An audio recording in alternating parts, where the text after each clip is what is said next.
Next, we have Assemblor Bloom.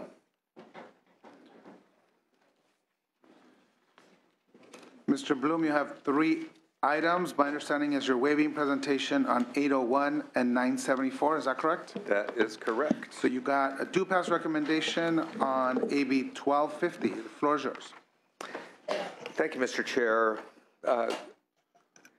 The federal and state laws set limits on the weight of a public transit bus, and that's mostly to keep wear and tear on our highways and streets and roads manageable. On the other hand, there are also federal and state laws and regulations that compel transit buses to be heavier. For instance, clean air rules result in tanks that hold compressed gas, and the Americans with Disabilities Act requires wheelchair lift equipments. We've added bike carriers, which fulfill an important environmental and public and benefit the public. All of these things add weights, but on the other hand, there are mandates that say that buses should weigh less. That conflict has the modern public transit bus frequently out of compliance with California's weight limitations, especially when transit agencies are doing their jobs well and carrying lots of passengers at peak travel hours. So these things are in conflict with one another, and the challenges in the fiscal operation trade-offs have been studied for several years now, and after many months of negotiations with local governments, the transit industry has now put forward this measure to put into place a long-term solution. The core policy proposal approved by the Senate Transportation and Housing Committee, which would recalibrate the state weight limit to acknowledge the modern requirements on transit buses, would also reduce the fiscal impact on the state's highway maintenance program, as well as eventually lower local government road repair costs. That's because while we would increase allowable weights in the early years to reflect the transit fleet that's out on the road today, we would also compel lower transit bus weights over time. This bill ultimately reduces the impact on highways and local roads compared to what's on the highways today, and that's why we urge the committee to move the bill along so that we can finalize the negotiations with the administration and local governments and put into place a long-term solution that balances the trade-offs inherent in the conflicting pressures on transit that are on transit systems today. Witnesses in support. Mr. Chair, members, Joshua Shaw, representing the California Transit Association, which represents all of your local public transit systems. We've been working on the policy challenge since August 31st of 2011, when a local police officer in LA County pulled over an LA Metro bus, weighed it, found it was not in conformance with the state weight limit laws, asked the passengers to disembark, and pulled over that bus for the rest of the day. So it is a challenge on the policy side. On the fiscal implications, Mr. Chair, I think your analysis notes, and I assume Department of Finance will express some concerns about the possible impact on pavement, both state highways from the Caltrans perspective, as well as your local city and county streets and roads. I would underscore what the author said. For better or worse, and frankly for worse, once we learned we were out of compliance, these transit buses are out there. They have been out there. We're not allowing transit agencies to buy heavier buses. The bill would make an accommodation for what is out there, but then lower the weight. So we are going to take strides to get the pavement damage reduced, thus lowering costs that are being experienced today. Nothing about the bill creates new costs. It would be an acknowledgement about the situation and the dynamic that's out on the road today, but we make it better by driving the weights down over time. So we would hope that you would move this along and let us finalize our negotiations with the cities, the counties, and the administration. Thank you. Thank you. Thank you, Mr. Chairman and members. Andrew Antwi here today on behalf of the Los Angeles County Metropolitan Transportation Authority.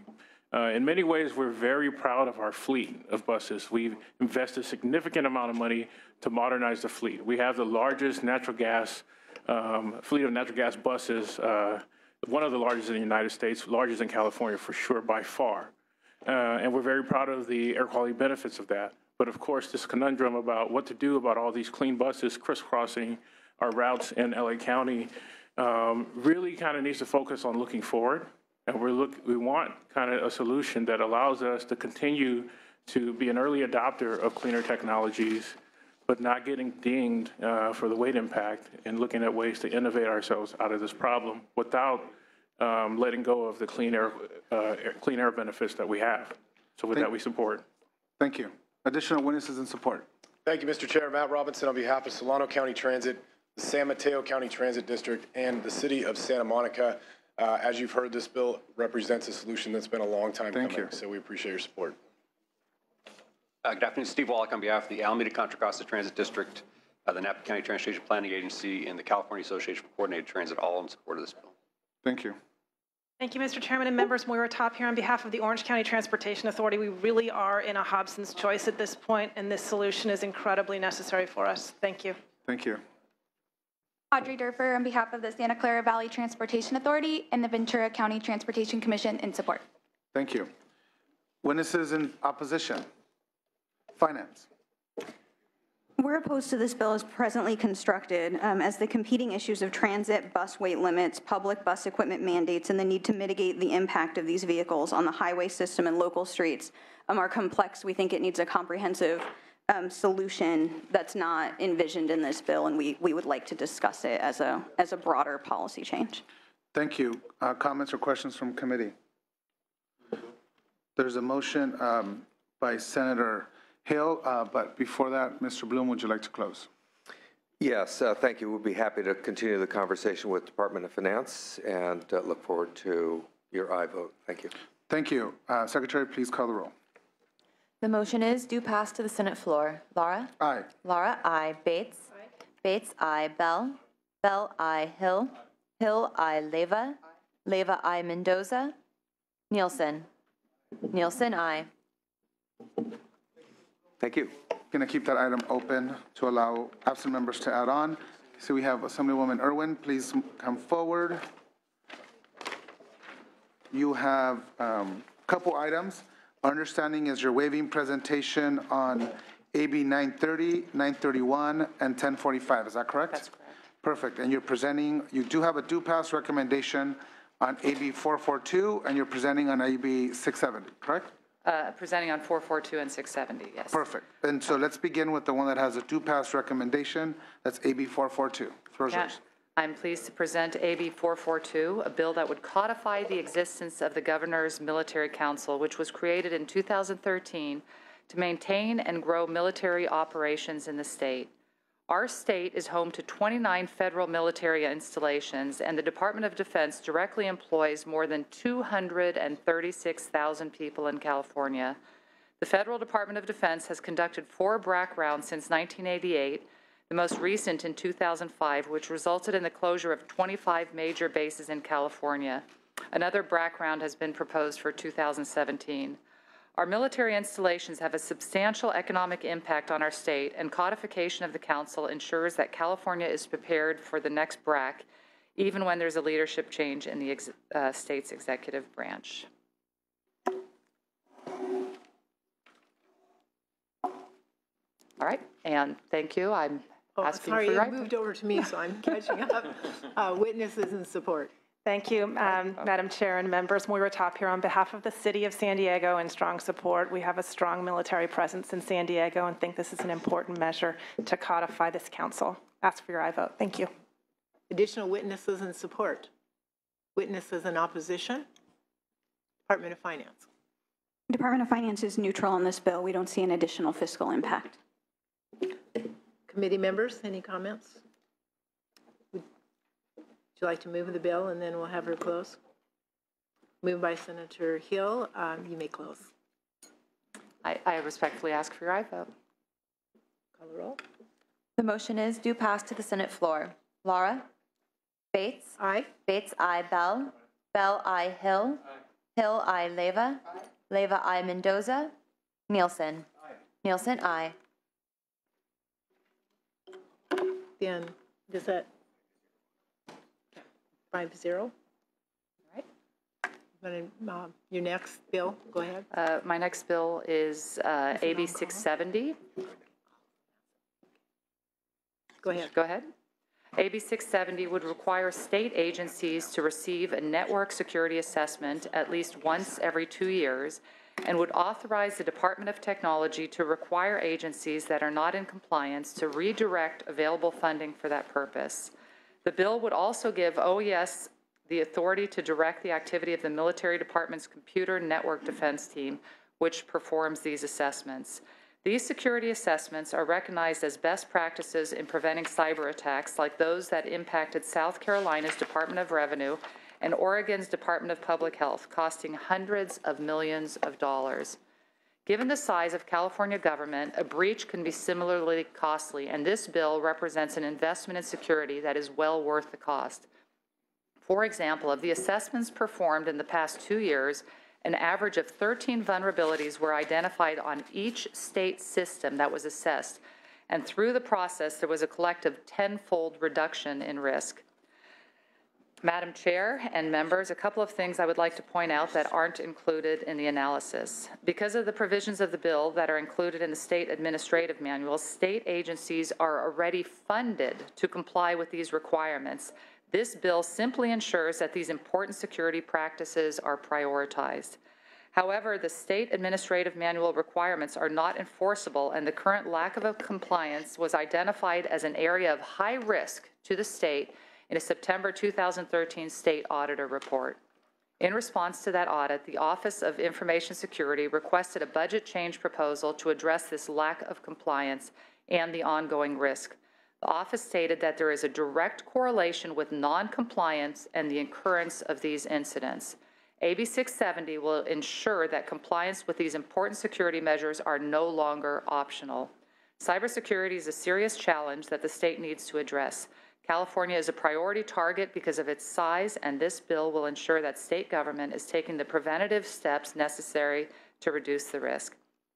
As this moves to suspense, I hope that you will support me. Do you have witnesses in support?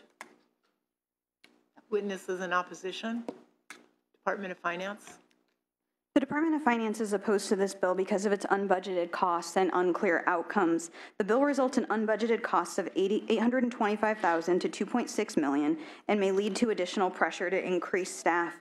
Right now, departments are expected to conduct or contract for conducting these sorts of cybersecurity assessments, but the state administrative manual allows them to do them in-house if it's going to save them money, or if for whatever reason they make that decision. This would specifically require it to be done by Caltech. Caltech said that the bill would apply to approximately 150 departments under its jurisdiction and under the California Military Department's rate structure, which offers rates comparable to private vendors. Security assessments cost between $11,000 and $35,000 per department, depending on the size of the department.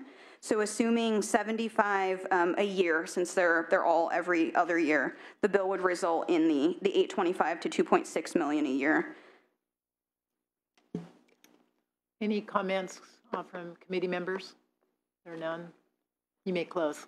And I just want to say we're going to continue to work with the Department of Finance on the issue that they addressed. Great, then. Hopefully when it comes to suspense hearing, maybe you'll be successful at that point.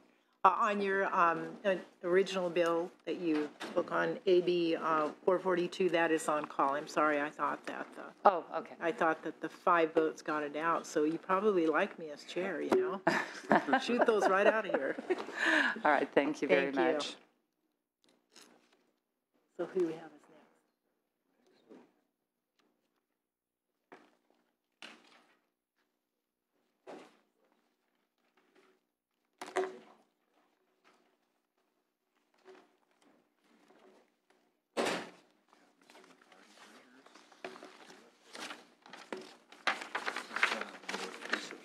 Okay. Do those. Wave presentations, right? They're all.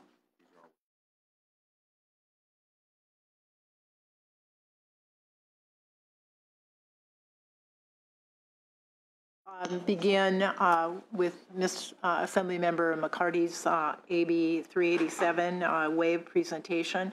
Are there witnesses in support? Witnesses in opposition? Department of Finance? I don't have a file on this measure. A file on this? And that's a candidate for suspense. Any questions, comments from members? And that will move to suspense. AB 532. Witnesses in support? Any witnesses in opposition? Department of Finance? No file. No file on that. Comments or questions from committee members? There are none. And that will move to suspense. Our next one, that's McCarty. Clerk? Just going, okay. Next items are Assemblymember Quirk, AB 56. Any witnesses here in support? Any witnesses in opposition? Committee members, any questions? None? Department of Finance? I almost missed. Oh, we do. We have some comments.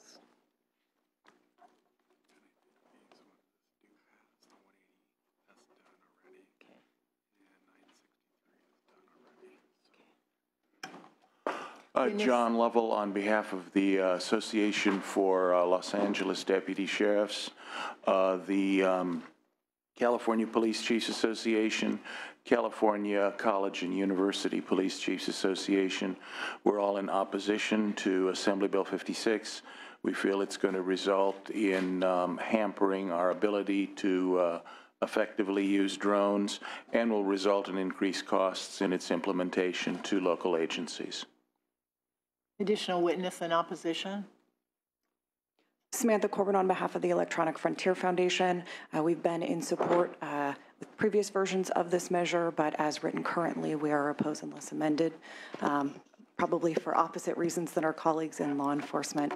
We do appreciate the author's efforts here to try to appease everyone, but at this point, I'm not sure it's possible. Are you stating you're in opposition, or are you? Opposed unless amended. Unless amended, okay, thank you. Additional witnesses? Angela Haywood on behalf of the NAACP in support of this bill. Any additional witnesses in support? It seems like we missed a few. There are none. Dan?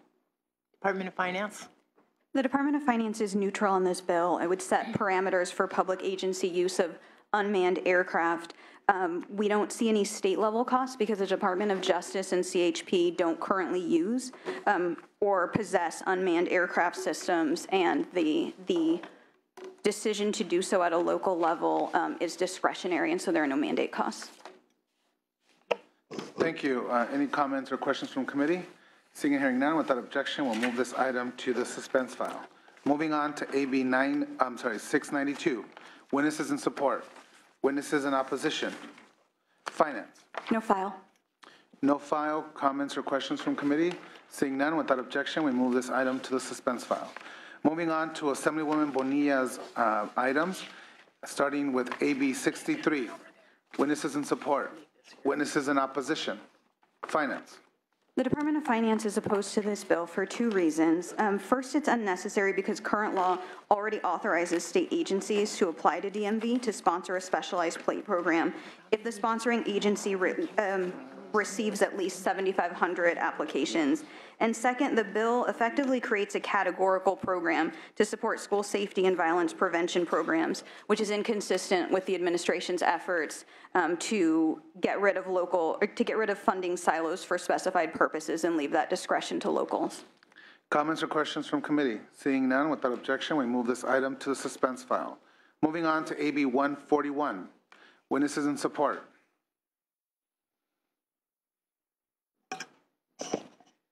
Yes, Mr. Chair and members, Isabel Garcia, representing the California Teachers Association. We are in strong support of this bill for induction for beginning teachers. This bill has received bipartisan support in both policy committees, and we support the bill, and we urge your consideration and support for the bill because it ensures that the cost to complete a state-required induction program for beginning teachers is not unfairly shifted to the individual beginning teachers.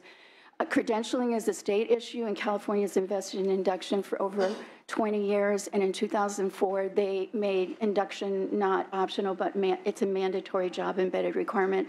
So for that reason, and also the committee bill analysis cites significant resources that are available to pay for induction, but we would also add that there's additional Title II funding in the federal, in the Elementary and Secondary Education Act that is available to pay for induction as well. So for those reasons, we urge your support and consideration while it's on suspense. Thank you. I'm also digging the new haircut. Additional witnesses in support. Witnesses in opposition. Finance. Department of Finance is opposed to this bill because it would create a reimbursable state mandate with costs likely in the high tens of millions to possibly low hundreds of millions in Prop 98 general fund by requiring local educational agencies to provide induction to beginning teachers without charging a fee. So even though about 89% of the programs don't currently charge a fee for induction, all LEAs would be eligible for reimbursement if this bill were to pass, even those who are already providing this service because of the way that the mandate reimbursement process works. The bill also doesn't address any of the problems associated with teacher induction programs, such as cumbersome paperwork required of the applicant, the participant, employer, and program provider. It simply requires districts to offer something and free. Comments or questions from committee? Seeing and hearing none, without objection, we move this item to suspense file. Moving on to AB 177, witnesses in support. Witnesses in opposition. Finance. Department of Finance is neutral on this bill. We note that it would allow the continuation of the board's oversight over their respective licensees. Thank you. Comments or questions from committee? Seeing and hearing none, without objection, we move this item to suspense file. AB 179, witnesses in support. Witnesses in opposition. Finance. Department of Finance is neutral on this bill also, which would provide the authority needed to improve the structural imbalances of the state dentistry fund and the psychiatric technicians account. Thank you. Comments or questions from committee? Seeing none, without objection, we move this item to suspense file. See Mr. Chow here. Why don't we, you have 3 items on file. You're waiving presentation on both your suspense items, 1172 and 1258. Is that correct? That's correct. The only bill that I will be presenting on is AB 15. Your committee bill? Perfect. Yeah, committee bill. Go ahead. Good afternoon, Mr. Chair and Senators. This afternoon, I'm presenting AB 1516, which is this year's Housing Omnibus Bill for the Assembly Committee on Housing and Community Development. The bill is a cost-effective way of making a number of minor, non-controversial changes to the statute at one time, and there's no known opposition to any of the items in the bill. So with that, I respectfully ask for a vote. Thank you. Witnesses in support. Witnesses in opposition. Finance. We're neutral on this bill and have no concerns. Thank you. Comments or questions from committee? Seeing none, there's a motion by Senator Hill. I'm sorry, Mr. Chow, would you like to close? I respectfully ask for a vote. Thank you. There's a motion by Senator Hill. Secretary, please call the roll. The motion is due pass to the Senate floor. Laura? Aye. Laura, aye. Bates? Bell? Bell, aye. Hill? Hill, aye. Leyva? Leyva, aye. Mendoza? Nielsen? Thank you. Mr. Chair, we're going to keep that item open to allow absent members to add on. Thank you, Mitch. Thank you. Moving right along with Assemblywoman Bonilla's items, AB 181, witnesses in support, witnesses in opposition. Finance. We're neutral on this bill, which would adopt the legislative changes recommended in the background report authored by the Assembly Business and Professions Committee. Thank you. Comments or questions from committee? Seeing none, without objection, we move this item to the suspense file. AB 577, witnesses in support, witnesses in opposition. Finance. We don't have a position on this bill yet. Assuming that $10 million from the Greenhouse Gas Reduction Fund would be provided for the grant program established by the bill, the Energy Commission estimates that the bill would require 3 positions and $518,000 from that fund to engage in public outreach, solicitation design, grant award management, regulations development, and reporting. The Air Resources Board, which administers the GGRF and manages several aspects of the program, estimates that if 10 to 20 million was appropriated for the grants, this bill would require 2 permanent positions and $320,000 annually. Finance notes that the above estimates may be overstated as our calculations for personnel costs result in lower estimates, but any request for additional resources from either of those 2 agencies would be dealt with during the budget development process, and we'd look into it then. Thank you. Comments or questions from committee? Seeing none, without objection, we move this item to the suspense file. AB 662, witnesses in support, witnesses in opposition. Finance. Department of Finance is opposed to this bill because it would have unknown but probably significant general fund costs that are not consistent with the administration's fiscal plan. The Department of General Services Division of the State Architect indicates it would require $150,000 to $175,000 from the Disability Access Account to develop and adopt accessibility regulations related to the bill. The Building Standards Commission, which is also within DGS, indicates it would require one position and $164,000 in 16-17 and one position and about $150,000 in 17-18. To adopt regulations and provide subsequent guidance to impacted entities. We also have costs, and these are the most significant costs to CDFA, because the term commercial place of public amusement currently includes district agricultural associations. Currently, the network of California fairs is comprised of 78 fairs, which also includes 52 district agricultural associations, and they would have to make these changes. Finance notes it's unclear if the author's intent is to include them or not, but they are not specifically excluded the way that public higher education facilities are. Thank you. Comments or questions from committee? Seeing none, without objection, we move this item to the suspense file. Moving on to 706, witnesses in support, witnesses in opposition. Finance. We're opposed to this bill because although well-intentioned, it could result in significant general fund costs. The bill authorizes California volunteers to solicit and accept private funding to supplement the costs of a California AmeriCorps STEM program. If the funding is accepted by California volunteers does not support all the programmatic and administrative costs of the program, the general fund could be used to supplement the program costs. Thank you. Comments or questions from committee? Seeing none, without objection, we move this item to the suspense file. AB 798, witnesses in support, witnesses in opposition. Finance. We don't have a position on this bill. Existing law appropriates $5 million general fund without regard to fiscal year for the council. Senator Steinberg, then Pro Tem Steinberg's 2012 Open Resources Bill sort of set up this funding structure. Of that amount, $1 million was expended in 2014-15, and in 15-16, the budget assumes that an additional $1 million will be expended, and then $1 million more in 16-17. These funds can only be released if the council has received an equal amount of non-state funds. So this bill doesn't cost new money because the money's already been appropriated, but it authorizes this existing appropriation to also fund additional costs, including the grant program established by the bill. The bill also requires that up to $140,000 may be used each year for the California Open Online Library for Education and authorizes members of the council to receive up to $8,000 in payments. Thank you. Comments from committee? Seeing none, without objection, we move this item to the suspense file. AB 849. Witnesses in support. Witnesses in support. Mr. Lovell. John Lovell on behalf of the Association for Los Angeles Deputy Sheriffs, California Association of Code Enforcement Officers, California College and University Police Chiefs Association, California Narcotic Officers Association, LA County Deputy Probation Officers, LA Police Protective League, Riverside Sheriff's Association, all in support. Thank you. Karen Leggett, and I am in strong support of this bill because we've had too many honey oil explosions and crimes associated with pot indirectly and meth. But I have an article here that could have been worse than what it was. She was called the Miracle Kid. Her name's Peyton. I'll show you a picture. Her father was smoking pot and driving and wrecked the car. It could have exploded. He hit a tree, I believe, in this story. But the little girl had to have facial surgery. And she has to have facial surgery every year until she grows up. And it's dental, she has to have dental work. And her name's Peyton.